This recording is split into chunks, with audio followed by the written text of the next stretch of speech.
It is. That's why they make a lot of money to draft the right players, huh? Well, next week is National Money Smart Week. Speaking of spending your money wisely, it's a national effort to help raise financial literacy. Research has proven that people are more financially secure when they develop a strong foundation of those financial skills. How do we get them? We talked to Andy Mattingly from Forum Credit Union. So what is the first key in being money smart? Well, the first key in being money smart is learning the difference between needs and wants. That really is the key that starts it all out. If you can understand that, you're on good footing. Okay, what's number two? Well, number two is making sure you don't live beyond your means. So don't live, some people live paycheck to paycheck. Some people don't even have enough in their paycheck for what they spend. So trying to be a better money manager is how you get out of that. Setting a foundation for all of this is important. So what sort of activity can people do to help better manage their money?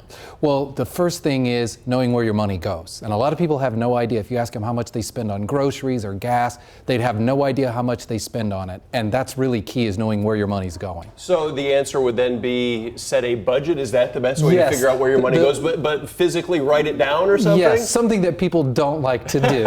And if you don't like to do a budget, then that's too stressful. At least put together kind of a spending plan for some of the key areas, knowing where that money goes. Is there a quick rule of thumb for budgeting that someone can use if they don't want to do the complete budget? If it's just too much to sit and think, this is how much am I spending? What's a quick rule of thumb? You can do the 50-20-30 rule. Okay. 50% to essentials, transportation, housing, food, 20% to paying down debt and savings, and 30% for those wants that you have in life, like cable, things like that. Okay. What are the biggest things that people don't quite grasp or don't get right away? Well, the first thing is saving.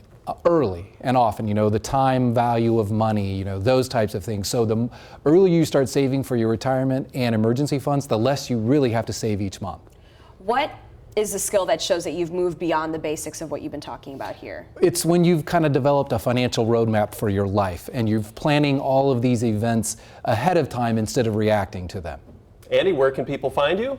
At forumcu.com. Thanks for coming in as always. Thank you. All right now though, we want to turn to weather. We were talking about rain.